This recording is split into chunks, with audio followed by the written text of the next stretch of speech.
The Thunderhead is the second book in the Scythe series by Neil Schusterman.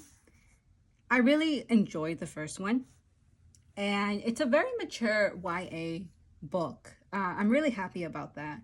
By mature, I don't mean by adult context. I just mean that the characters are young, but they show much maturity and wisdom for their age.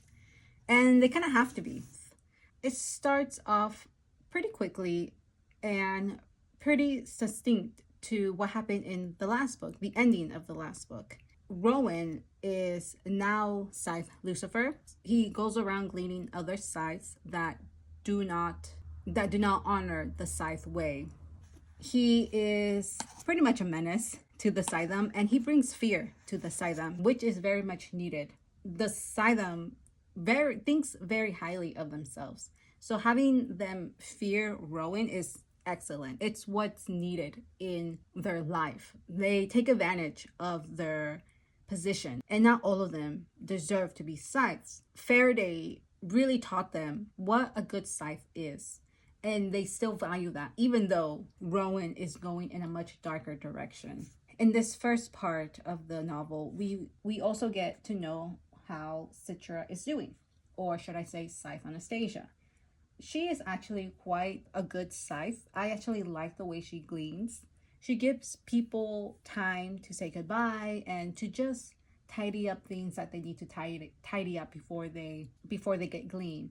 In the first book, gleaning someone is almost random in the human eye. But, Faraday does intense research before he decides to glean somebody. For Citra to do the same, but give them time, is wonderful. I think Faraday reigns supreme in his teachings. I don't like the way Scythe Curry gleans. It's very random and it's very on the spot, which kind of relates to real life. And in real life, when an accident happens, it happens almost in a blink of an eye. So that's kind of how I see Scythe Curry goes about her gleaning. But to have Citra do the absolute opposite of it it's like a very proud moment. I'm really glad that she is human enough to give people time and time to say goodbye and things that they need to tidy up. Part one, we also get a very surprising perspective, and that is Tiger. Tiger is a party boy, a playboy, go with the flow, no direction in his life. And he plays an important part in Rowan's life in book 2. He tells Rowan that his father is gleaned, and because this is the consequences of Scythe Lucifer's actions. Tiger doesn't know that, but he goes and tells Rowan anyway. He finds him and tells him. I think that's awesome of Tiger to do. And also, it shows loyalty. Even though Tiger is a sketchy character when it comes to friendship with Rowan, and part 2, it shows how much he still values Rowan, and to find him and tell him is very, very, it's like one of the nicest things that Tiger could do. And we also see that Tiger has got a position somewhere, a high position, and he feels like this is like turning a new leaf. He's like, this is incredible. My life is going places. If you listen to the audiobook, I like the way Tiger's voice sounds like his character in the audiobook, and I try to do that when I'm reading the book. It's like this like surfer boy type of voice, and it's like it fits perfectly. And so Tiger thinks his life is turning a new leaf with this new position, and he goes off and excitedly enters this new life, leaving kind of his past behind. We also get to have a moment between Citra and Rowan meeting up together. And it's like there's so much longing between these two characters. Ever since book 1, when they admitted their feelings for each other, they have like this longing that is written so well. And their reunion is very short and very curt. Citra puts their relationship in place. Like, you're my friend. I just, want to look out for you. Rowan knows that they are so much more than friends. They're so much more than just lovers. They have this deep connection to each other. And that connection is like respect. They know each other because they spent so much time learning about each other and each other's values. So they're really connected. They're so connected that they refuse, both of them refuse, especially Rowan, refuse to cut ties. Citra, now Scythe Anastasia, cannot be seen with Rowan, but Citra can't seem to let go of their relationship. And I'm really glad. The reunion is short, sweet, but it gives you everything that you need. It's pretty good writing. Before part 1 ends, we get to see Tiger meet his new employer, and it's Scythe Ran. I won't lie that I totally forgot about Scythe Ran. She pulled herself from the flames, from the destruction that Rowan did in the first book, and now she's back, and she's back with vengeance, using Tiger as a target to hurt Rowan. And it's like Tiger is such a innocent idiot that it's you don't see how hurtful or how much pain you're going to experience in the beginning. And when we get to part 2, we start off by meeting a new character. I was not really happy about getting introduced to a new character. I really just wanted to focus on Citra and on Curry and Rowan Faraday. I just really wanted to focus on their plot line or their plots. But Greyson turned out to be a really pleasant surprise. His whole situation is like one of the top 3 highlights of this book. His introduction is straightforward. And the first sentence is literally that Greyson loves the Thunderhead.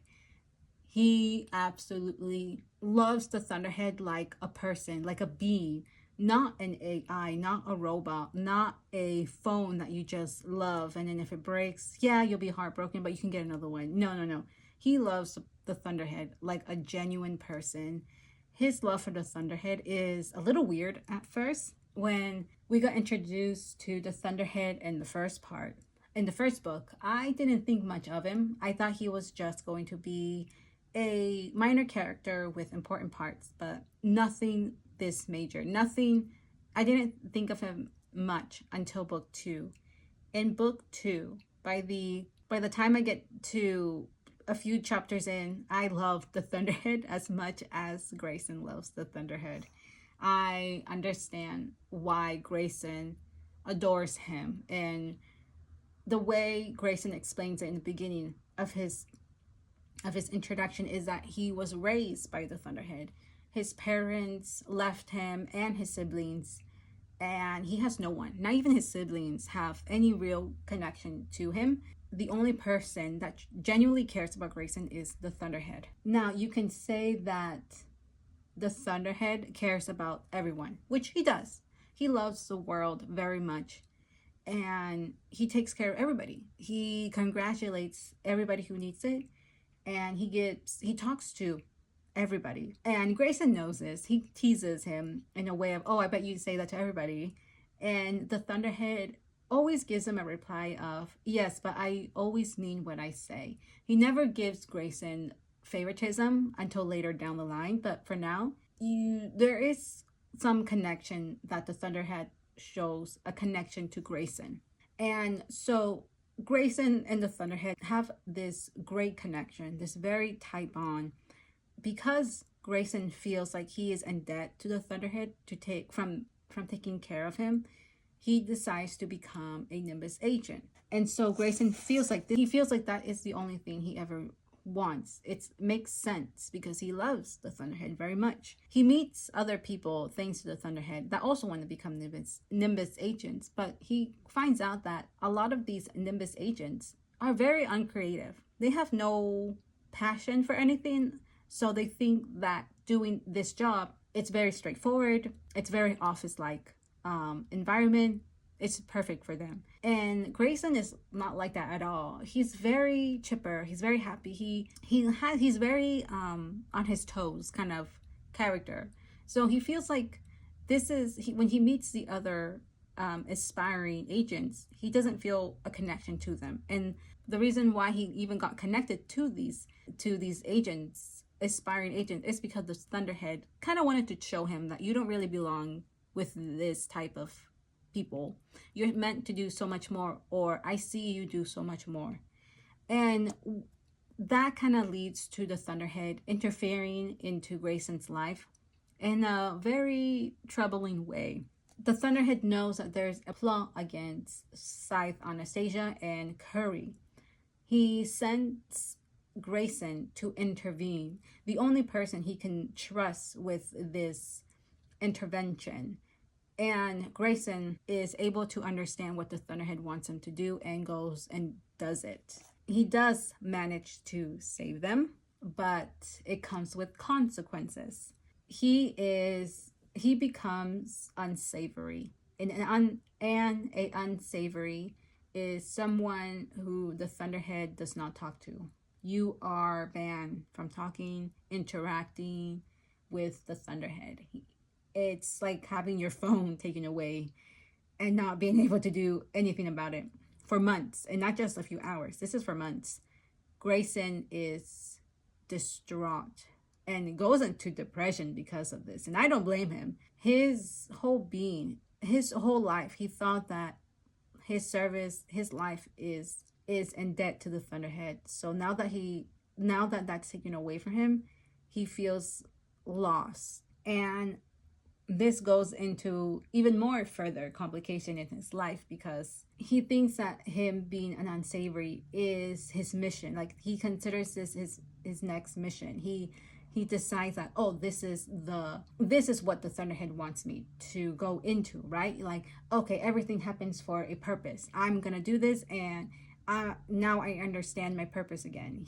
This is still the Thunderhead's plan of using me, and I'm able to provide service to him. So he becomes this other character. It's kind of questionable if this is what the Thunderhead planned. And that's a question that I had when we get in the ending of the book. Greyson and the Thunderhead, I can spend hours just thinking about them and thinking about their connection, and just wondering about their bond that they have with each other. Like, is it the Thunderhead is so stern with the fact that he is an AI. He is not human, but he acts very human. The way he shows his affection and the way he feels, his dialogue is human to me. His whole dialogue is human. It's kind of like, no, Thunderhead, you are starting to develop human traits. Maybe it feels like he's denying those traits. Like, he's denying the fact that he is being more human. And especially because Greyson brings out that part of him a lot. Anyways, when we get into Citra's point of view, it's Thanksgiving, and she goes and spends her time with her family. It's advised against it, but she still decides to go. She tries to visit her family and become Citra once again, but it's becoming harder and harder. A lot of Scythe and a lot of people are kind of telling her, you're going to become Scythe Anastasia fully one day. That one day is not now, but she's starting to feel that everybody sees her as Scythe Anastasia instead of just Citra. And during this Thanksgiving, she gets into a fight with her family, and they feel like they're losing Citra because they're questioning her position. And her position is just too high for them to comprehend or to just brush off. It's very sad because this happens during Thanksgiving, a day where we're all supposed to be with our families, our loved ones, and connect and have a dinner together. This is the last time Citra sees her family. She loses them on Thanksgiving Day. It's very hurtful. I have a huge family. I cannot think of it would hurt to think that I can't spend time with my family because I have a position that kind of prevents us from bonding. And Citra, this is also a time where Citra understands she's just no longer Citra in their eyes. She's Scythe Anastasia, even though she doesn't feel 100% Scythe Anastasia.